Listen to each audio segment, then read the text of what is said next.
Welcome back, everybody. We're going to do a quick test feed here. We're coming to you live from RoofCon 2024. I think I said 2025 the other day when I went live. Technically, this is probably the 2025th convention season. For roofing. This is like the kickoff to the season. So the 2025 season, I guess, kickoff for roofing conference season here. But welcome back, everybody. We're going to do a little test drive here to make sure that the sound and audio and all that stuff, we look good. We just now got Wi-Fi to our booth. We had a little power glitch here and there, but things are good. The team killed it. About 4.5 hours, I think, the booth was set up from like 1 to 5:30. It was 90% of it. Yeah, it was pretty quick. Yeah, it was better than when the storm. We took longer. Yeah, like about 12, like 2 days. Yeah, like 2 days for sure. Yeah, no doubt. But this went. The team has really matured and really has their shit together. Vic, big shout out to Vic, handling and driving this ship and getting things set up.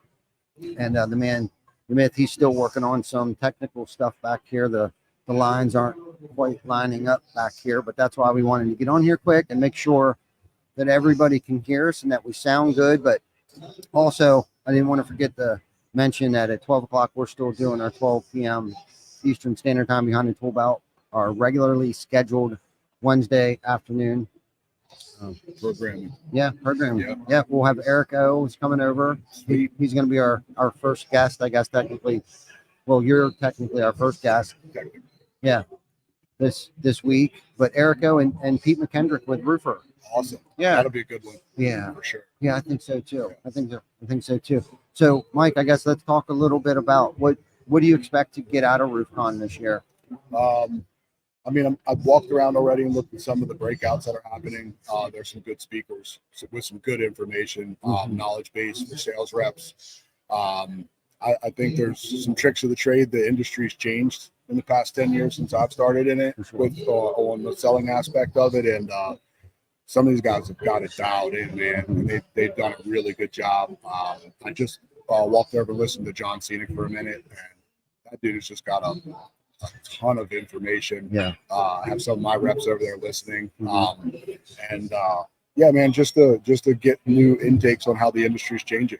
It is. It's cool to see some of these guys out here with some of their technology and things of that nature, but just the guys that are still on the roofs, doing inspections and doing that kind of stuff, just the information they're gathering and how the game's changing, really. It really is. And that's a great point too, because things are evolving and changing. Insurance laws, buyers' behaviors, how people are responding, social media marketing, Google's changing constantly, and those people that know about these things are here.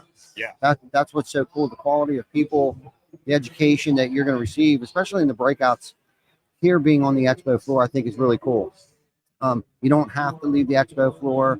They broke out the scheduling, so like I don't have the schedule in front of me, but like everything's broken out. Like, so at 9 o'clock today, like anything that would pertain to like insurance claims, all those breakouts will be at 9 o'clock. All digital marketing ads and things like that will be at 10 o'clock. So it's not like you're picking and choosing like, shit, I'm going to miss out on marketing stuff. At the same time, John Scenic's talking about how to do an inspection. Yeah. You know what I mean? Yeah. So you can go see John, you can go see Tim Brown, you can go see Joseph Hughes, Eric O. I mean, that's the quality of people that we're talking about. It's been in the industry for a minute, not like 2 years, which that isn't a bad thing either. But what I'm saying is they've been around long enough and have been a part of that evolution.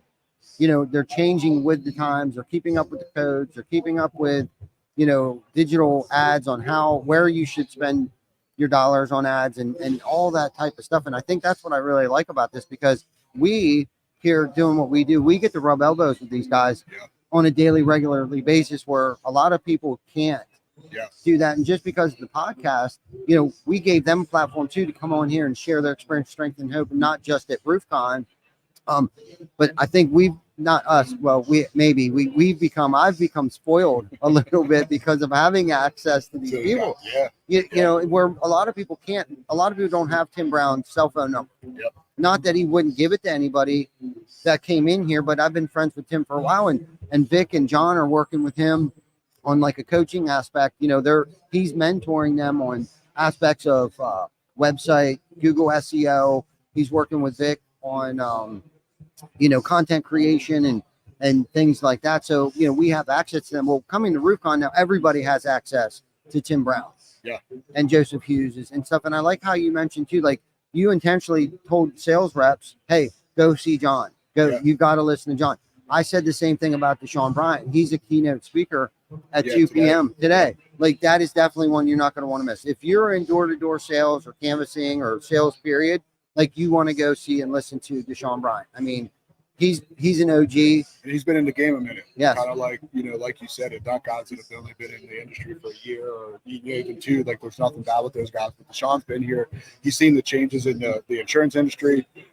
He's worked in Florida. I remember when he came out and did a bunch of stuff with Lee Haight years ago. Yes. So it's cool to see the OG guys because, like you said, the industry's changed, and it's going to continue to keep evolving in how they are changing to get, help customers with claims and so on and so forth. So, he's definitely got a plethora of information. And again, when it comes to the door knocking thing, like that's the guy, man. Like those to learn anything that you can on how to present yourself at the door. I mean, he's been doing it for a long time. It's proven.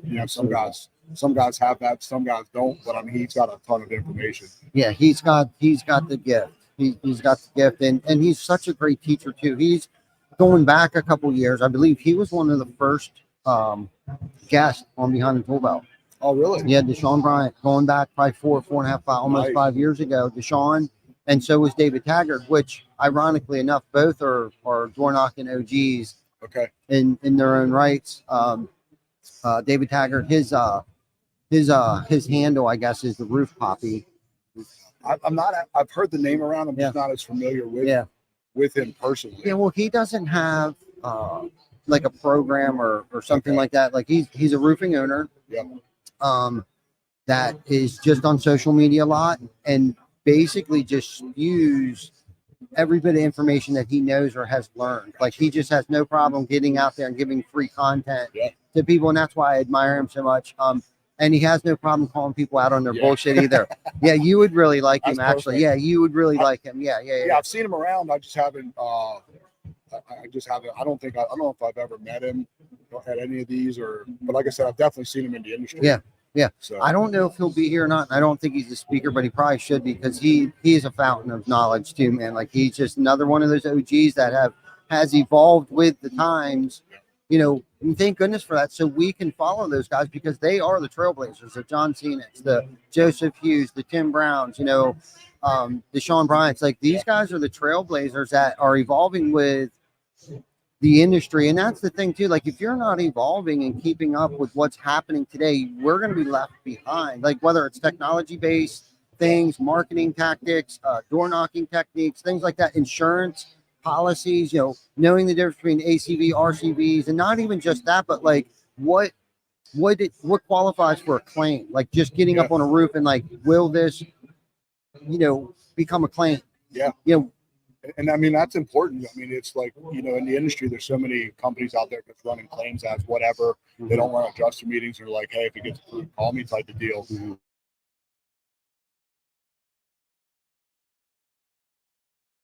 With this discontinued change, a customer what is deserved instead of just, half-ass repair, if you will. Yes. Things of that nature. And that's where that knowledge comes in. Yes. To knowing that. And it's crazy you mentioned free knowledge. Like David gets free knowledge, and it's crazy. There's so much of it out there. Yes. And a lot of guys just don't have to do the hard work and figuring it out. Right. But it's all right there, and it makes things so much so much easier. Oh my gosh, yes. And it really does. You just got to pay attention and remain teachable. I think for me over the years, that's been something I've tried to humble myself enough to remain teachable, because it would be so easy for me to say like, yeah, I've been doing this for 30 years. But what happened 30 years ago is the landscape of the industry, business, media. I talk about this story quite often. When we started marketing, we had Yellow Book and referrals. I mean, that's it. Right? Referrals is still a huge part of our component too, but you need that marketing aspect of things to create that network and that referral base. So you continuously need to market yourself so you can get in front of new people that you can create relationships with, so then they can become referrals or repeat customers. That's it. I mean, that's where, I wasn't a door knocker, not much of a canvasser. Mhm. You give me a couple leads, and Mhm. I'll tenfold all of them. Because I dealt with the customer, and that's how I was able to become successful with Mhm. it. And then you got your guys like Deshaun that go out and knock doors, and that's how they become. But like you said, I mean, building the referral base Yes. for anything that we do. We just were having the conversation yesterday, and I forget who it was with, about the AI taking over the sales thing, and I was like, man, there's a spot for it, but face-to-face interaction and people wanting to know who they're spending their money with and being able to have a conversation with them is huge. And that's why I just found most of the sales is kind of simple. Yeah. Just have the conversation, do the research, and get the knowledge that that you need, for your industry, and just take care of the customer. Yeah, like a real empathetic conversation with the homeowner. And what I mean by empathetic is like, be empathetic to their needs, right? Like what's going on with the house, and put yourself in their shoes and give them value and create that relationship. Like what can I do to better this person's life today? For sure. Right? Like I want to be that shining star, that bright spot in their life, and not make them feel like they just got beat over the head, but we're providing value. And that's kind of what my breakout's going to be about. Exactly what we're talking about right now, because that old school, like that's the basics, right? Yeah. And when you were talking, I was just thinking that if you've been in the door knocking industry for 3 years consistently and have become really good at it, you should have to knock less doors. For sure. Because of the pipeline of people and the referrals and repeat customers. I'm not saying there isn't days or weeks that things might dry up a little bit and you need to go out and prospect some more. But what I'm saying is Dan Warrack, the $18.5 million guy, right? He's a door knocker, but he didn't do those sales in 1 year by door knocking. Right. Those were referrals. I don't know if you can knock that many. Right. And don't get it wrong. And I think he wants everybody to know, like, he didn't actually, like, his wife, and he had a team behind him helping build estimates, but he was running appointments. He was doing, doing the inspections and all that stuff like that. But that was through referrals. Yeah. And I don't know if a lot of people know that or not, but that's my point. That's how important that is, because he's done such a good job in building such a good rapport, right? He suited up, he showed up, he did the job right. He added value. He improved the quality of life of those individuals. And when something happened, a big storm must have came through, guess who they were calling? That's it. They were calling Dan. Yep. And now he's notorious or famous, I guess, world renowned as the $19 million guy. Yeah. That's insane. That is insane. That's impressive. But it's like you were saying, I mean, going along, when I first started into selling, I remember my first neighborhood I got into in Westchester, Pennsylvania. We ran that Reading storm. I worked actually the backside of it. And I remember I was in a development with All Horizon Shingles before I knew what the hell Horizon Shingles were, discontinued. I knew about that much. And we had the first customer that I had in there was one lead that I had been given from the company. And I worked that lead, and that lady literally would take my hand and go to the neighbors, and then go to this neighbors. And within like 2 or 3 days, as I was driving through the neighborhood, people were coming out of their house. Hey, can you inspect mine? Can you inspect mine? And like, off of one lead. Yeah. Off of one lead. And Facebook wasn't what it was then. No. And all the marketing stuff that they do now. And it was literally, you're out on the street and they were sending flyers. Yeah. That's how we got the leads. But that's how important it is to be able to, especially if you're just starting in this, being able to kick your career off. And then I always use the snowball analogy. You keep building that snowball. Yeah. And like you said, in times where you look at your pipeline and you're like, oh, well, this is a little light. Let's go out and canvas or knock some doors or whatever to get those couple leads in. Then we work the leads off of that. Yeah. And people start to trust you. I still get to today phone calls and leads from Pennsylvania. I haven't lived there in almost 5 years. Wow. I believe that. Like, still from the pipeline you've built. That's where it's important. And I tell all the guys that I train, it's like, build the pipeline. It takes a minute to build it, but once you build it and you don't ever stop building it, your phone just rings. It does. It just rings organically. Yeah. No, I 100% agree. And we're not saying that marketing and Facebook campaigns and stuff like that aren't important. They're just as important, but building those relationships early on in your career. Still today, 50% of our leads that come into TC Backer in Pennsylvania are referrals or repeat customers that I put their roofs on, or somebody that knows Ty. And that I think we have a category in our CRM Pretty sure that says friend of Ty or Yeah. knows Ty or something. And Yeah. I'll be honest with you, half these people I don't really know Yeah. personally. It's because the person that we actually did work for knows us that well and trusted us, respected us, Yeah. right, enough to refer us. And that's the thing about referrals too. Like at that point in time, you're pretty much already sold. Right now, it's our job to go in there and provide them that value, give them that comfort, that feeling of like, yes, we're here, that empathetic, putting yourself in their shoes and identifying the issue, like what happened, why do you need a new roof? Like, I'm not just here to sell you a roof, but let's figure out why you needed one.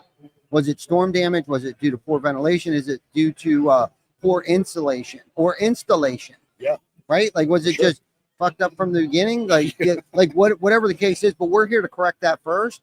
Then let's put a roof on your house. Yeah. Like, and a lot of people don't walk through it. It's like, I call it a cash grab. Like, you're just kind of there. Let's knock the door, get up, do an sign the inspection. contract. Yep.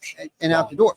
And that's the thing. Like, one of my questions I want to ask some of our guests is like, when is the sale over? Like, if you were selling right now and you were a guest on my show and I asked you the question, when is the sale over? I mean, the sale's over when the job's complete and the customer's happy.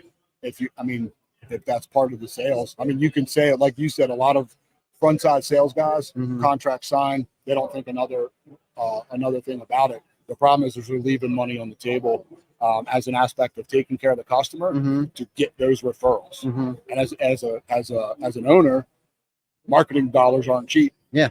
Let's get what we can off of every lead that we can, build our name out there. Yes. So we can pass that savings on to the customer Absolutely. as well. I mean, the more we spend in marketing, the more everything, that's just business, how it goes. But as for sales reps, I mean, just walking through, whether you got a production team or not, as a sales rep, you have a different relationship with the customer. If I'm giving you my money, you're selling me on what we're doing. Yes. When I have a problem, I'm calling you. Yeah. I don't care who Vic is outside running the job. I don't care. Like those guys, you're the guy that said that. And if you follow that through that process, even more, and just take care of the customer, answer the phone when, make sure you're on the job, make sure everything looks okay. Exactly. And that's major. And that's what I feel like most of it's most missing on the backside of it today. Yeah. Well, and I love your response because in a nutshell, the sale is never over. Yeah. The sale is never over. If you're building a client base and a relationship with people, the sale is really never over. Even after the job is finished, because that's what you said at first, but then you corrected yourself and basically said, like, the sale is never over. Yeah. Yeah. Even if that's following up in 3 months after the job is built, like, hey, how are things going? Yeah. Or sending out Christmas cards, like just staying in touch. Hell, it could be once a year. I got a client that we've done work for, and this is how these relationships happen, right? There was a guy that was getting into buying houses, selling them and flipping them. They owned a car dealership, Deal Toyota in York, PA, and who knew what it was going to become? Yeah. Like, seriously, who knew what this was going to become? Today they do over 300 acquisitions a year. Okay. Right. So, and we do a majority of something on every single one of those houses, whether it's from an inspection to full-blown roof siding, windows, gutters, the whole nine. But I stay in touch with him. Now we've had a business and a personal relationship for over 15 years, but that doesn't mean I ever become complacent in that relationship. And it's also reciprocal. Right. Anybody I know that needs a house, I refer. My daughter went to work for him. Mackenzie's now into real estate. Oh, okay, right. That's right. Yep. So that's who she went to work for. Keller Williams, Eric Brewer, Liz Hamburger. Big shout out to you guys. Okay, awesome. If you're paying attention to this, but I on his birthday, I wish him a happy birthday. Christmas, I drop off he's a bourbon guy. Yeah. I don't even drink, but I know he likes bourbon. Right. I don't know if it's the brand that he likes, but I sent him a $100 bottle of bourbon. Get some bourbon. Yeah. Liz Hamburger, who's a realtor for him. She throws us referral, and the referrals, their network has become our clients. That sphere of influence, because Eric uses us, a lot of people are going to use us. Yeah. Because Liz uses us, a lot of people are going to use us. And you want to talk about organic and not very little overhead, no marketing expense. We're already sold. We just got to show up, give them an estimate, provide value, right? And a part of value, and I think a lot of people don't understand this, is our time.